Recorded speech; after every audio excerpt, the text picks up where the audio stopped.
Hi everyone, and welcome to our third Trojans Today show of the year. I'm Haley. And I'm Parker, and we've got a great show for you today with lots of fun segments planned. But first, our trivia question. Call the number on the screen if you know the answer. Oh.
Now that was a tricky one. I hope someone got it. Agreed, I definitely struggled a lot with it. Well, the weather's getting cold and Thanksgiving is right around the corner. I can't wait to have some turkey and pie at my family's big feast. What do you do for Thanksgiving, Parker? Mainly watch football and go to my grandparents' house for a Thanksgiving dinner. I wonder what other traditions there are. I heard Dylan and Ivan went to figure that one out for themselves. Take it away, boys. Intern, come here. We gotta film the thing for Thanksgiving. Yeah. All right, so do you have the presentation? Yeah, it's right here. All right, yeah, start over. We don't have enough time ever since they cut our budget and ever since I had to fire that last assistant. But you're an intern, so it's free. So everything's fine. Yeah, you're not getting paid for this. So, how's the presentation look? Well, here's what I got so far. All right, yeah, show it to camera and, well, present. Yeah. All right. Today we will learn all about the many different slices of Thanksgiving. Oh, wait. What's that voice you're doing? What's happening there? Oh, that's my presentation voice. You know what? Whatever. Just continue. Never mind. Okay. As I was saying, we will learn about all the different slices of Thanksgiving. We all know about the traditional Thanksgiving and what it comes with. The turkey, the Macy's parade, and of course, the football. But have you ever wondered how those without a family might celebrate Thanksgiving? What about other nations where traditional feasts might look different? Are there other ways to express gratitude than gobbling down food? I mean, not that I don't like those festivities, but today I hope to explore these very traditions, and maybe you could consider adopting one this Thanksgiving this year. Many people on Thanksgiving Day don't exactly have a family, but maybe they have friends that they count as family. Now this led to the popular, though not exactly traditional, idea of Friendsgiving, where friends and family have a feast together and express their gratitude for each other. Isn't that nice? Now one of the greatest parts of Thanksgiving, other than the food, is giving opportunities to express gratitude. Have you ever heard of a thankful tree? Maybe a gratitude pumpkin? Whatever the plant is, people love to cover it with the many things that they're thankful for. Write something down and place it on there to be thankful for it for the rest of the day. Some families love to get out of the house on Thanksgiving to express their gratitude to others. I'm sure you've heard of a parade of floats, but what about a parade of people? Every year, thousands of people run or walk in Erie's Turkey Trots, which is a big race where it doesn't matter who wins. Everyone's a winner on Thanksgiving.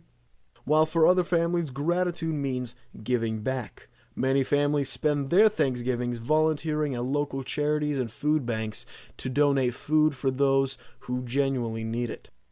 Last but not least are the many different feasts enjoyed across the globe. From Southern Thanksgivings in the U.S., where deviled eggs and sweet potato pies are loved by many, to the Korean Harvest Festival known as Chuseok, where they host a feast filled with traditional Korean foods from sweet songpyeong to savory jeong.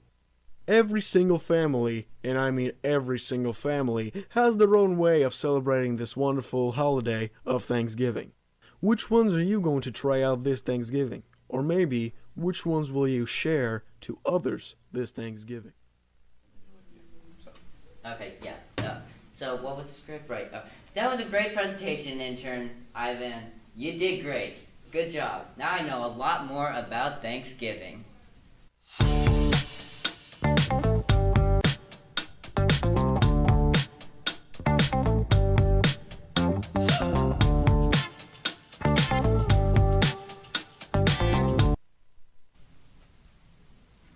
Okay, let's move on. Whoa, I don't think I've ever heard about some of those traditions. What about you, Parker? Same here. But you know what my favorite part of Thanksgiving is? Oh, and what's that? Football. Riley, me, and I actually made our Thanksgiving game predictions if you want to hear them. Oh, well, I'm certainly interested. Now take it away. McDowell Media welcomes you to the following presentation of the National Football League. Hello and welcome to Football Frenzy. We're your hosts, Parker and Riley, here to bring you all the stats from the upcoming Thanksgiving slate of games. And boy, this might be one of the best Thanksgiving slates I've ever seen in a while. So let's just kick things right off with the Green Bay Packers taking on the Detroit Lions at Ford Field in a classic NFC North battle. Right you are, Riley. For these two teams have shown a lot of promise this season in competing for the division title. Even though this is their second game this year, I don't think this will be the last they see of each other. I agree, but they will probably meet again in the playoffs. But let's look at the stats first. The Lions offense has been automatic this season, and they are currently the second best offense in the league, led by Jared Goff, Amon-Ra St. Brown, along with the protection of the current frontrunner for Protector of the Year, Penny Sewell. That is true, but you can't count out the Packers. That defense is absolutely brutal. The number 5 defense in the NFL standings currently. To stop that offense, they have Micah Parsons and Xavier McKinney leading the way. Those are some great points, I will say. I'm still going to have to give it to the Lions, though, to win this game, 31-21. You know what? I'm going to give you that one, but I do think we'll both agree on this next one, Chiefs versus the Dallas Cowboys. I do think that one will be a good one. I can agree with you on that. Cowboys have the second best offense in the NFL, powered by quarterback Dak Prescott, wide receiver CeeDee Lamb, and other wide receiver George Pickens. However, they have the second worst defense in the league, but they do have Trevon Diggs and Darren Bland. Right you are, Riley, they do, but I don't know how well they'll fare against the Chiefs offense led by Patrick Mahomes, Travis Kelce, and Rashee Rice. Plus, they have the 5th best defense in the NFL currently. I agree with that, which is why I think this game will end up being 28-20 in favor of the Kansas City Chiefs. I wouldn't be surprised if the score was higher just because of the power of those two offenses, but the Chiefs should pull out the win in this game. All right. And moving on to the final game, we have the Baltimore Ravens against the Cincinnati Bengals. The Ravens are going into this game with Lamar Jackson on his third game back, this third week back, plus that defense is amazing with their leaders Kyle Hamilton and Kyle Van Noy. This will be a tough defense to beat. The Bengals offense is great. They are 9th in total in yards and 3rd in third down conversions. But they don't have the defense to win games. Their red zone defense alone is the 3rd worst in the league. Due to how well that offense has been performing, I do think this game will be a shootout, but I still have the Baltimore Ravens winning 32-28. These scores are about right. Well, that's it. That's all we have for this show. We hope that you guys enjoyed, and we'll see you all on the turf at those Thanksgiving games. I have some great I have some great takes, don't I? I'm going to be completely honest here. I don't understand football enough to agree or disagree. Yeah, fair enough. So, Parker, what are you doing over Thanksgiving break? Yeah. Besides football? Oh.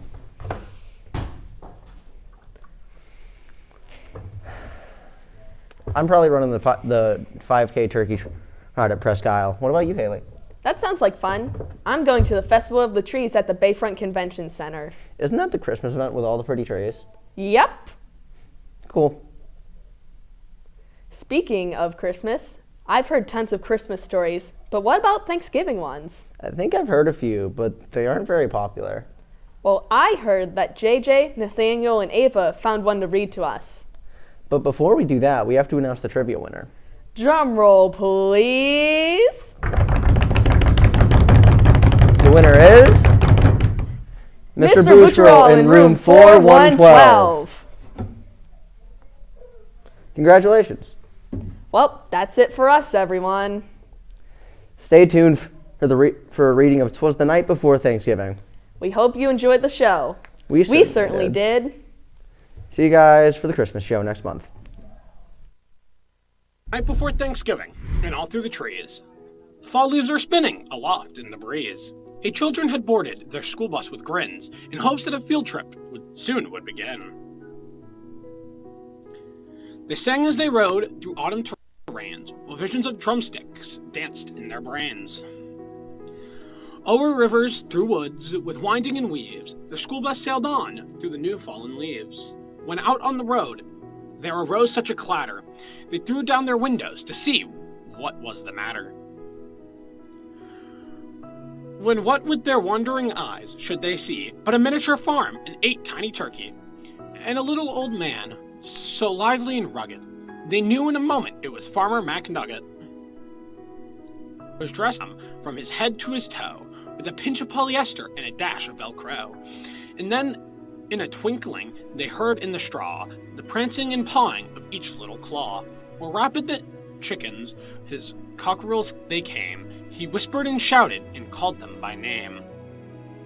Now Ollie, now Stanley, now Larry and Moe, on Wally, on Beaver, on Shemp and Groucho. The turkeys were chunky with smiley beaked faces, and they greeted the children with downy embraces. So out through the barnyard they ran and they flew, and they gobbled and giggled as friends sometimes do.